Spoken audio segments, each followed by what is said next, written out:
আসসালামু আলাইকুম ওয়া রাহমাতুল্লাহি ওয়া বারাকাতুহু। সম্মানিত দর্শক শ্রোতা, আমরা কোরআন শিক্ষার এই চ্যানেলে কোরআন শিক্ষার একেবারে শুরু থেকে মানে আলিফ বা তাসা মাখরাজ থেকে একেবারে কোরআন রিডিং পর্যন্ত যাবো ইনশাআল্লাহ। আপনারা আমাদের সাথেই থাকবেন। যারা এখনো কোরআনটা শুদ্ধরূপে শিখতে পারেননি বা আগে শিখেছেন, ভুলে গিয়েছেন, শিখতে চান, তারা আমাদের সাথে এই যাত্রায় শরীক হতে পারেন ইনশাআল্লাহ। এ পর্যায়ে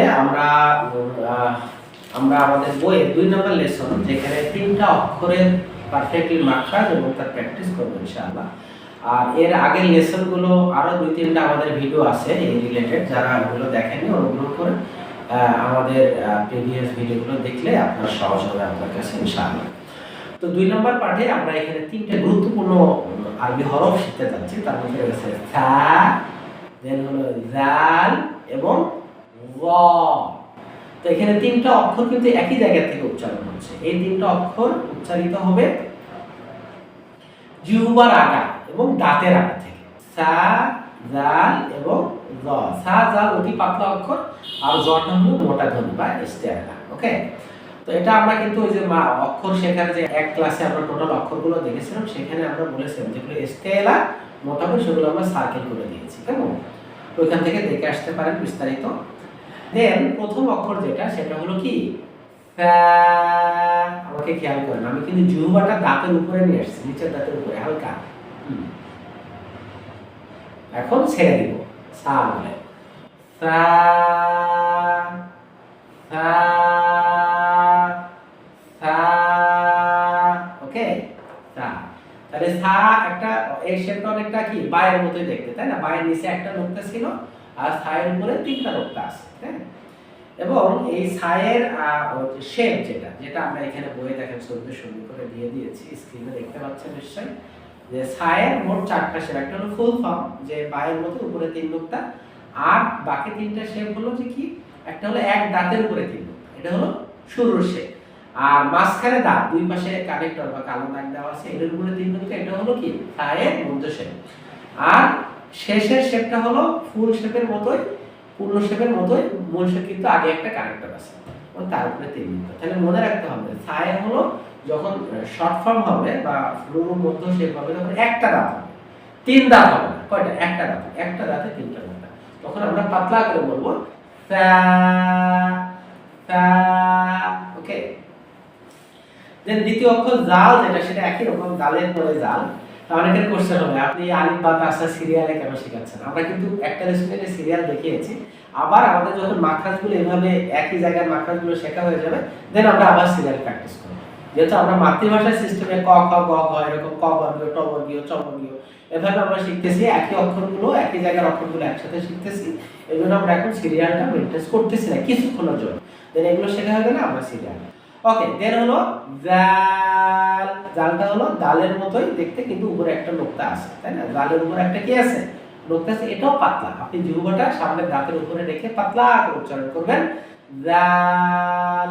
ওকে, জাল। আমরা আরবি প্রত্যেকটা হরফ কি টেনে টেনে বলবো, 2টা অক্ষর ছাড়া, আলিফ আর হামজা। এজন্য আমরা টান দিয়ে দিয়ে বলতেছি। তো জালের দেখেন, জালের মূলত 2টা শেপ, মূল শেপ আর শুরু একরকম, আর মধ্য আর শেষ একরকম। মধ্য আর শেষের আগে কি আছে? একটা কানেক্টর আছে, মানে অন্য অক্ষর লাগতে পারে, কিন্তু জালের পরে কোন অক্ষর জালের সাথে লাগে না, ফাঁকা থাকে। দেন তৃতীয় অক্ষর যেটা জ, এটা হলো ইস্তেআলা বা মোটা ধ্বনি। এটাকে জা বলা যাবে না, জ। জর উপরে একটা নোক্তা আছে, একটা দাগ, দেন ডান সাইডে জিহ্বার মতো একটা আকৃতি, দেন উপরে একটা নোক্তা। তো এই অক্ষরটা হলো একই জায়গা, জিহ্বার আগা, সামনের দাঁতের আগা থেকে বলবো, বাট এটা অধ্বনি টাইপের, মোটা করে বলবো। জ, অ বলবো, অ, হ্যাঁ, জা না, জ, জ এরকম, ঠিক আছে? তাহলে মোটা ধ্বনির অক্ষর মোট কয়টা? স, দ, ত, জ, কফ, গয়, খ, মোট 7টা। ইস্তেআলা বা মোটা ধ্বনির অক্ষর, সেগুলো জবর ধ্বনিতে অধ্বনি হয়, আর জের পেশে সাউন্ডটা একটু ভারী হয়, মোটা হয়, ঠিক আছে? আমরা আসি আমাদের প্র্যাকটিস পেজ, অর্থাৎ 2 নাম্বার পার্টের প্র্যাকটিস পেজে। আমরা যদি অনুশীলন পেজে আসি, এখানে রিডিং টাইম দেওয়া আছে 35 সেকেন্ড, মানে 35 সেকেন্ড আমাদের এই প্র্যাকটিসগুলো করতে হবে। যতক্ষণ আপনি না হবে ততক্ষণ পড়তে থাকবেন, ইনশাআল্লাহ দেখবেন হয়ে যাবে। একটা কাজ করতে পারেন, যখন হয়ে যাবে তখন আপনি আপনার ফোনে যে রেকর্ড আছে না, আপনি রেকর্ড দিবেন। রেকর্ড দিয়ে আপনি রেকর্ডটা হবে, আপনি একবার পড়বেন। পরে দেখবেন রেকর্ডটা কয় সেকেন্ড হলো ওটা দেখা হয়ে গেল। আর নিজের রেকর্ডটা নিজে শুনবেন আর মিলাবেন, তখন দেখবেন আপনি নিজের কোনটা নিজে ধরতে পারতেছেন। ওকে, দেখবেন আপনি এক জায়গায় টান দিয়ে ফেলেছেন। আমাদের 1 নম্বর লেসন থেকে 9 নম্বর লেসন পর্যন্ত কোনো উচ্চারণে কোনো টান নেই, টান হলে ভুল হবে, টান হলে কি হবে, ভুল হবে। এই জন্য টান যাতে না হয় এই জন্য আপনি টাইমটা ফলো করুন। তো চলেন, সা জবর সা, জাল জবর যা, জ জবর জ। এখন কিন্তু আর টান দেব না, আমরা যখন আলিফ বা তা অক্ষর বলেছি তখন টেনে বলেছি। আর জবর জের পেশে কোনো কি হবে না, টান দেওয়া যাবে না। জবর জের পেশে সাধারণত কোনো টান হবে না, টানের নিয়ম আসলে আমরা তখন টান দেব। তাহলে তিনটা উচ্চারণ একসাথে কি হলো, সা জা জ, সা জা জ। ওকে, সা জের সি পাতলা সি, জাল জের জি, জ জের উই। এই দেখেন উই চাপ দিয়ে, বাতাসের চাপ দিতে হবে জিহ্বায়। তাহলে আমরা এখানে জাল জের বলেছি জি, কোনো চাপ চোপ দিই নাই জি, আর জ জের উই উই উই। ওকে, চাপ দিয়ে বললে এটা মোটা হয়ে যাবে। সো সি জি উই, সি জি উই। সা পেশ সু, ঠোঁটটা গোল হয়ে যাবে, পেশ যুক্ত যে কোনো অক্ষরে ঠোঁট গোল হবে। সা পেশ সু, জাল পেশ লু, ল পেশ লু, সু লু লু, সু লু লু। দেখেন জাল পেশ জু পাতলা জু, আর জ পেশ একটু মোটা লু লু লু লু লু লু। এখন বাকি আমাদের বানান করার দরকার নেই, দুইটা জবর একই অক্ষরে দুইটা জবর, সা সা সি সি সু সু, দুই পাশাপাশি জবর জবর জের জের পেশ পেশ। আবার বলেন সা সা সি সি সু সু। জাল দিয়ে একই রকম, যা যা বলা যাবে না, যা যা এরকম শুরুতে বলে টান হয়ে যাবে, ভুল হয়ে যাবে, এটা করা যাবে না।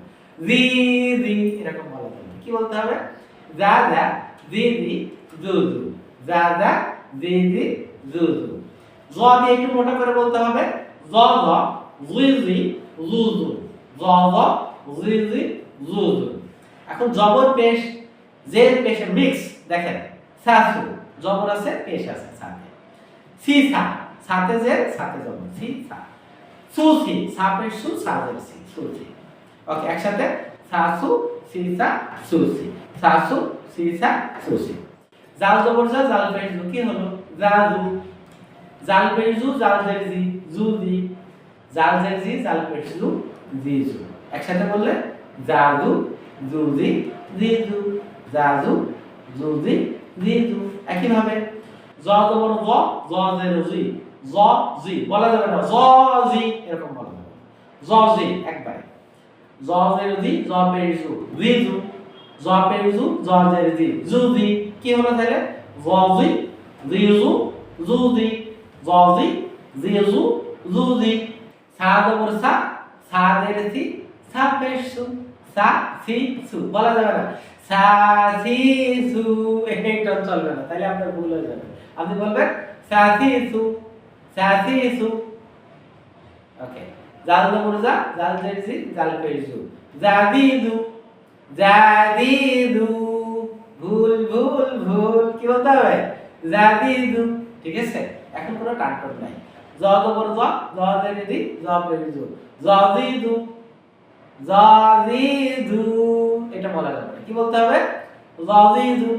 ওকে, তাহলে আমরা জবর জের পেশ একসাথে বলতেছি তিনটা, সাসিসু জাদিদু জাদিদু, সাসিসু জাদিদু জাদিদু। তো চলেন আমরা 35 সেকেন্ডে পারি কিনা। এখন আর বানান করব না, এখন শুধু উচ্চারণ করে যাব 35 সেকেন্ডে।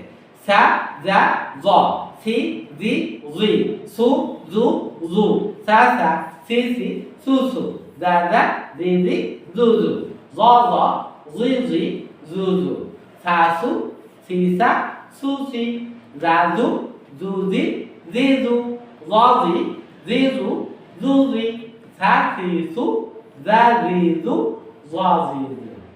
খুবই সুন্দর। যখন আপনি বারবার প্র্যাকটিস করবেন, প্র্যাকটিস করার পরে আপনি কাউকে না কাউকে, আপনার ফ্যামিলিস হোক, আপনার এলাকার ইমাম মুয়াজ্জিন হোক, আপনার প্রতিবেশী কোনো ফিমেল হোক, আপনি ফিমেল, আপনি প্রতিবেশী যে ভালো করার পরে তাকে এই টেস্টটা শোনাবেন যে দেখো তো বোন কি ভাই কি বন্ধু কি হুজুর আমার এই পেজের পড়াটা শুদ্ধ হচ্ছে কিনা। আপনি যদি শুদ্ধ করে আগাইতে পারেন না তাহলে ইনশাআল্লাহ আপনি একবারে ঠিক হয়ে যাবে। নাহলে কি হবে, এটা যেহেতু আরবিটা আমাদের নিজের ভাষা না, তো মনের অজান্তে আপনি এক জায়গায় টান দিয়ে ফেলবেন, আপনি সাকে আর একটা অক্ষর বলে ফেলবেন, জালকে জ বলে ফেলবেন, আপনি নিজে বুঝবেন না।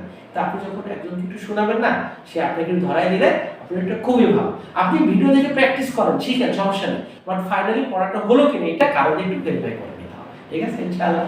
তো ইনশাআল্লাহ আমরা পরবর্তী 3 নম্বর লেসনে আমরা আরো 3টা নতুন অক্ষর তা, দাল এবং ত শিখবো ইনশাআল্লাহ আমাদের বইয়ের 3 নম্বর লেসন। এবং আমাদের ভিডিওটা যদি উপকারী মনে করেন অবশ্যই লাইক কমেন্টস করবেন, আপনার অনুভূতি জানাবেন। আর এই লেসনের যে 3টা অক্ষর আমরা শিখলাম থা, দাল, গ, এই 3টার ভিতরে কোনটা আপনার কাছে কঠিন লাগে সেটা আপনি কমেন্টসে লিখেন। যেমন এই উচ্চারণটা কঠিন, তাহলে এই কঠিন অক্ষর দিয়ে আরো সহজভাবে আপনাদের কিভাবে বোঝানো যায় সেগুলো নিয়ে আমরা আরো ভিডিও বানাবো ইনশাআল্লাহ। আপনি বলবেন এবং আপনি জানাবেন যে আপনার এই শেখার সিস্টেম আপনার কাছে সুন্দর লাগছে কিনা, সহজ লাগতেছে কিনা, আপনি বুঝতে পারছেন কিনা আমাদের কমেন্টসে অবশ্যই জানাবেন ইনশাআল্লাহ। 3 নম্বর পাঠে আমরা তা, দাল এবং ত শিখবো, সেই পরবর্তী ভিডিও দেখার আমন্ত্রণ জানিয়ে আজকের মতো বিদায়। মা আসসালাম, আসসালামু আলাইকুম ওয়া রাহমাতুল্লাহি ওয়া বারাকাতুহু। আল্লাহ হাফেজ।